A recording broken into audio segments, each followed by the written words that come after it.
tout le monde, j'espère que... Hello tout le monde, j'espère que... Hello, pourquoi hello? Hello, it's me. Hello tout le monde, j'espère que vous allez tous et tous très... tous et tous. Ok.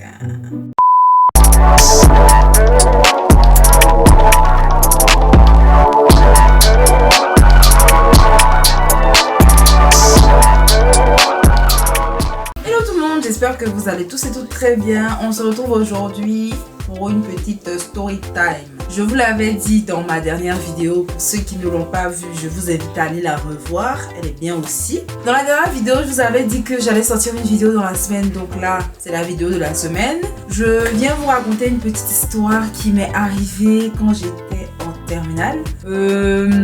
C'était un peu compliqué quand même. Mais comme vous allez le voir par la suite, c'est de ma faute.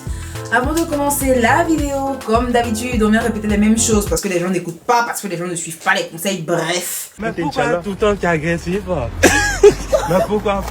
Hein? Pourquoi tout le temps tu es agressif? Hein? Pourquoi? Je vous demande tous gentiment de liker la vidéo, de vous abonner à la chaîne, d'activer la cloche de notification, comme ça vous recevez une petite alerte à chaque fois que je publie quelque chose de nouveau, et aussi de la partager sur vos autres réseaux pour qu'on puisse être plus nombreux, pour que vos amis puissent voir un petit peu la magie que je fais sur ma chaîne. Merci beaucoup. La magie.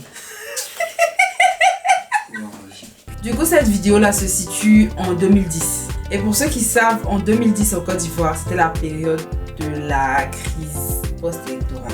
Pour ceux qui ne savent pas, post-électorale, ça veut dire qu'on s'est dit que c'était la guerre. Pardon? Post-électorale, ça veut dire après les élections. Bref, il y a quoi?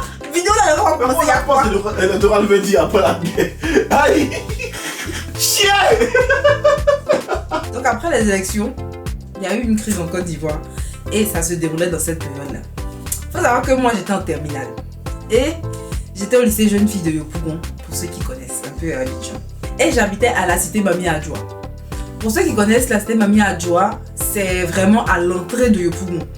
J'habitais à la cité Mami Adjoa et mon école était au lycée jeune fille. Et c'était très loin. Pour les personnes qui connaissent un peu, il y a quand même une distance. Et c'était la période où c'était un peu bizarre. Ça commençait un peu à chauffer à Yopougon, comme je vous ai dit. On entendait les tirs. Il y avait les pneus brûlés sur la route. Genre, c'était un peu cafouillé, quoi. Et je me souviens qu'à cette période-là, on avait la journée sportive, on avait organisé. Et comme vous savez, dans les lycées, les terminales, c'est les grands. C'est les terminales qui doivent faire les matchs de basket et tout ça. C'est les terminales qui s'occupent de coordonner tout ce qui est ballet, tout ce qui est répétition. Donc moi, j'étais à fond dans mon truc, en fait. Et le jour de la journée sportive, il y avait une personnalité publique qui devait venir. Un homme politique, dont je vais terminer. Il faut savoir qu'avec mes amis de classe, on avait organisé un petit ballet. Je ne sais plus si c'était chorégraphe ou bien si j'étais... Parce que sûrement, je voulais absolument y aller. Moi, je voulais revivre une journée sportive parce que j'avais raté ma journée sportive en 3e. Je me suis dit, c'est en terminale, c'est ma dernière année. On va tout cafouiller, on va partir. Sauf que je vous ai dit qu'il avait commencé à avoir les petits cafouillages à Yopougon. Pour ceux qui connaissent Yopougon, c'est la base. Yopougon, franchement, c'est la base. Il y a la vie là-bas. Les gens sont un peu chauds. Il y avait les affrontements, tout ça. Ça commençait à devenir un peu bizarre. Mais c'était le jour de la journée sportive. Je me suis dit, écoutez, guerre, pas guerre, moi je vais à la journée sportive. Ce jour-là, maman m'a dit, tu es sûr que tu veux aller là-bas? C'est loin.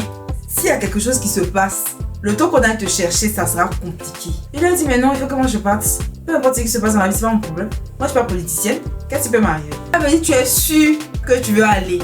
Je dis, aïe, pourquoi je vais pas aller? C'est un samedi. C'est un samedi comme les autres. C'est normal que j'aille. Mes amis m'attendent là-bas et tout. On a prévu des courées. Ce jour-là, tout le monde était chez moi. Personne n'est sorti. Tout le monde était à la maison. C'est moi qui dis, je vais aller à la journée sportive. Quand je partais, ma maman m'a dit, écoute-moi bien, Marie-Rose Guiraud. C'est toi qui es chorégraphe. Dans la guerre, c'est toi qui sais faire les ballets. Où tu t'en vas faire ta journée sportive là? S'il y a quelque chose qui se passe là-bas, faut pas croire que quelqu'un va démarrer sa voiture pour aller te chercher. Tu vas te débrouiller comme tu es parti là pour revenir. Est-ce que tu m'as bien compris? Je dis ok, il n'y a pas de souci. J'ai pris mes trucs et mes claques. Je me suis habillée. Je me suis rendue sur les lieux. Donc Donc je suis arrivée tranquille, tout se passe bien, on se met dans notre classe, on commence à répéter, on fait les pas, on fait les ceci et tout. La journée commence. Il y a plein de gens qui n'étaient pas là, hein. Il y a plein de gens qui ont été bloqués par leurs parents. Je me suis dit, c'est pas grave, je suis une grande fille, qu'est-ce que vous croyez? Je vais me débrouiller, il va rien se passer. Dans ma tête, moi j'étais focus, on va faire notre chorégraphie devant le monsieur, il va nous donner les billets, on va s'en sortir. La journée commence, match de basket, match de handball, petite cérémonie, bien chill, bien tranquille. Mais pendant qu'on fait notre petite journée sportive, tu sais que c'est un peu chaud. Il y a la tension dans la commune. Donc on entend les tirs, on voit les fumées qui s'élèvent au loin et tout ça. C'est bizarre. Monsieur arrive, il fait son discours. Il n'a même pas duré. Même il savait que c'était chaud en ville. Il n'a même pas duré. Il est venu, il a fait son discours, il a fait 2-3 allocutions, il est parti. Maintenant on a fini. On sort du lycée. Il y a les parents qui sont là.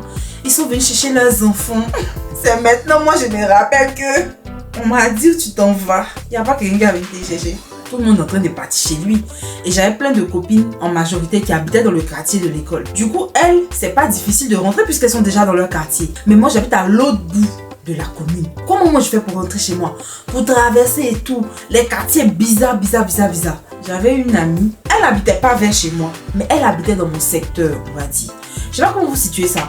C'est pas vraiment chez toi, c'est pas ta zone, mais c'est ce qui se rapproche le plus de ta zone. Du coup, sa maman est venue la chercher. Donc moi, je lui ai dit, demande à ta maman si vous pouvez m'avancer. C'est vrai que c'est pas vers chez moi, mais au moins c'est ce qui se rapproche le plus de chez moi. Arrivé là-bas, je vais me débrouiller pour rentrer chez moi. Sa maman a dit, ok, elle peut pas me laisser ou bien? Ok. Donc maintenant, on prend la voiture, on traverse le Yopougon, on s'est gâté. Et on arrive dans le secteur. Comme je vous ai dit, le secteur, c'est ce qui se rapproche le plus de chez moi. Mais c'est vraiment pas vers chez moi du tout. On est arrivé dans un ghetto bizarre là. Et de toute façon, j'en suis là. C'était sur la route, genre grande route et tout. On partait vers une cité industrielle bizarre. Et je me suis rendu compte que vraiment, si on va trop loin, moi je connais plus la route. Je connais plus. Donc ça sera compliqué de revenir vers chez moi. On arrive là-bas, je dis à la tante que, t'as dit je vais descendre ici. Elle dit, mais Aïe, comment ça tu vas descendre ici? C'est la route. Mais vraiment, quand je vous disais que c'était la route, c'était pas en mode une voie normale avec des maisons. Non, c'est comme si on sortait de la ville en fait. Elle me dit, mais comment tu vas descendre ici?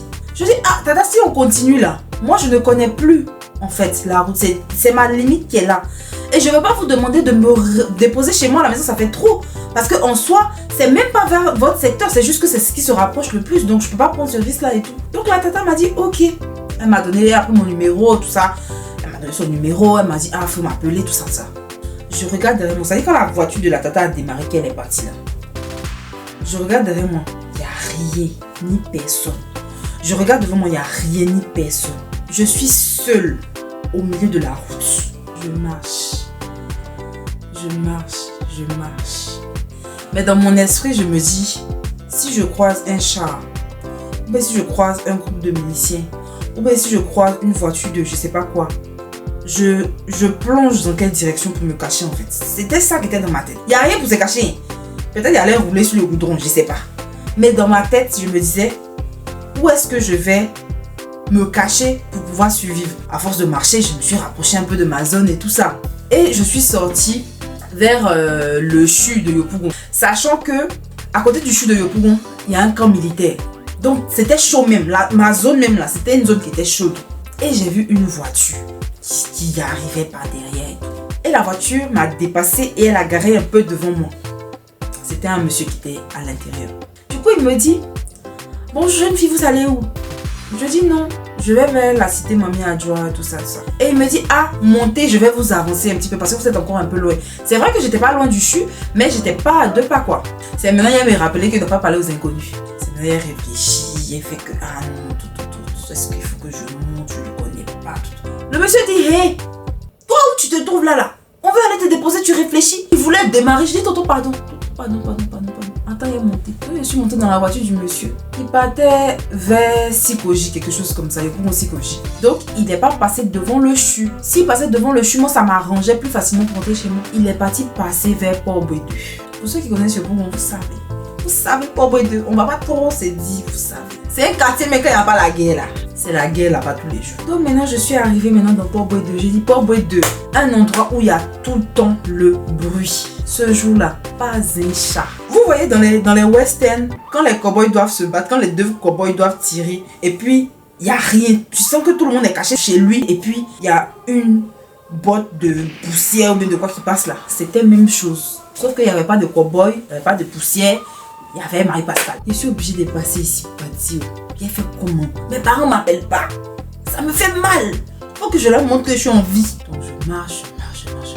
À un moment, je suis en train de marcher. J'entends, hé, toi, tu fais quoi là? Tu fais quoi? Je vous jure que mon cœur s'est arrêté de battre pendant au moins 10 secondes. Silence radio dans ma tête. Sur le coup, je sursaute. Genre, je cherche qui a dit ça. C'est 2 gogoles qui sont sur leur balcon là-bas. Il y en a un qui me hurle dessus. Tu fais quoi ici? Tu fais... Et son ami lui dit, mais laisse-la, elle va rentrer chez elle. Toi, tu vois pas que c'est bizarre? Pourquoi tu l'interpelles? Machin, il faut partir. Aïe, tu vois que la fille, elle appelle, en train de rentrer chez elle, tu l'appelles. J'ai fait que j'ai dit merci. Merci à celui qui m'a sauvé de son ami idiot. J'avais mal aux pieds. De fou malade. Mais je ne pouvais pas parler. Parce qu'il ne peut pas appeler quelqu'un pour dire venez me chercher. On m'a déjà dit. C'est les parents que tu ne connais pas, tu sais que tu peux essayer. Je connais mes parents, je connais ma mère. Mon papa, je pouvais essayer de le manager. Sa femme allait dire non. Il allait dire quoi? Donc j'ai marché. Quand j'ai commencé à arriver vers le CHU, j'ai commencé à voir les gens. Depuis que je marchais là, je ne voyais pas quelqu'un.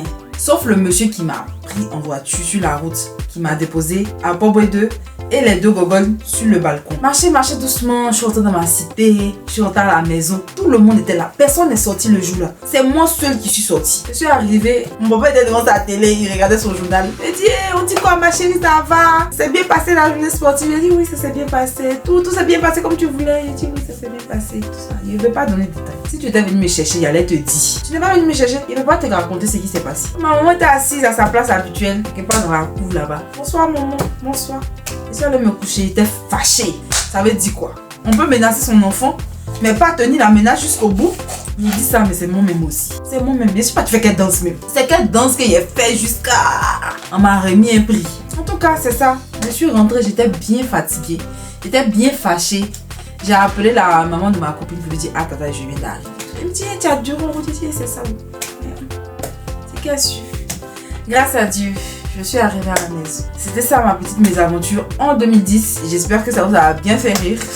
Moi aujourd'hui ça me fait rire, voilà. C'était drôle quand même. Après on a quitté Yopougon parce que c'était plus possible. Il y a eu un obus qui est tombé dans la maison de notre voisin, tout ça. Il y a un rebelle qui est rentré chez nous. Vraiment il y a eu plein de choses. Donc à un moment c'était plus possible de rester à la maison. Donc on était parti chez mon grand-père au plateau. Et c'était une période vraiment qui était compliquée. C'était compliqué, on a eu beaucoup de pertes humaines. Mais grâce à Dieu, on est toujours là. Je suis en train d'enjoy my life parce que la vie est très courte.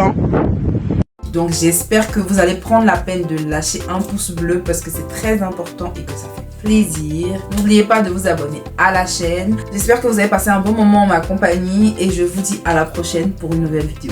Je vous embrasse. Bisous. Bye. Bye.